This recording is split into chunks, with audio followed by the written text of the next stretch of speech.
ಕೋತಾರೆ ತೊಳ್ಕೊಂಡಿದ್ರೆ ಇಲ್ಲಿವರೆಗೂ ಯಾಕೆ ಬರ್ತಾ ಇದ್ರು? ಬರ್ದೆ ಏನ್ ಮಾಡ್ತಾನೆ? ಇದು ಅವನ್ ಪ್ರೀತಿ ತಂಗಿ ಮನೆ ಅಲ್ವೇ? ಬರ್ತಾ ಇರ್ತಾರೆ, ಹೋಯ್ತಾ ಇರ್ತಾರೆ. ಬರ್ತಾ ಹೋಗ್ತಾ ಇದ್ರೆ ಏನೋ ಸರಿನಮ್ಮ, ಆದ್ರೆ ಇಲ್ಲೇ ಪರ್ಮನೆಂಟ್ ಆಗಿ ಠಿಕಾಣಿ ಓಡ್ಬಿಟ್ರೆ ಏನ್ ಮಾಡೋದು ಅಂತ.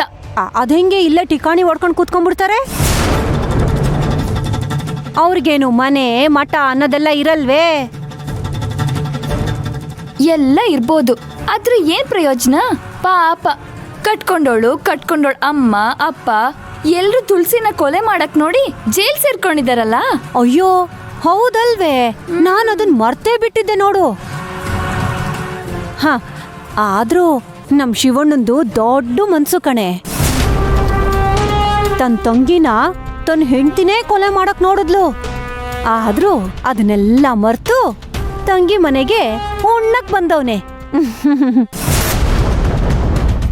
ಪಾಪ ಕಣಮ್ಮ ಶಿವಣ್ಣ, ಮನ್ಸಲ್ಲಿ ಅಷ್ಟೆಲ್ಲ ನೋವು ತುಂಬಿಕೊಂಡು ತಂಗಿ ಮನೆಗ್ ಬಂದು ಅದ್ ಹೇಗ್ ಊಟ ಮಾಡಕ್ ಮನ್ಸ್ ಬರುತ್ತೋ ಏನೋ. ಅದ್ ಹಂಗಲ್ಲ ಕಣೆ, ಮೂರ್ನು ಬಿಟ್ಟವ್ರು ಊರಿಗೆ ದೊಡ್ಡವ್ರು ಅಂತ ಹೇಳ್ತಾರಲ್ಲ, ಅದನ್ ಕೇಳಿಲ್ವೇ? ಅಂತವ್ರೆಲ್ಲ ಏನ್ ಬೇಕಾರ ಮಾಡ್ತಾರೆ. ಅಂತವ್ರಿಗೆಲ್ಲ ಮಾನ ಮರ್ವಾದೆ ರೋಸ ಆವೇಶ ಸ್ವಾಭಿಮಾನ ಇವೆಲ್ಲ ಏನು ಇರಕ್ಕಿಲ್ಲ.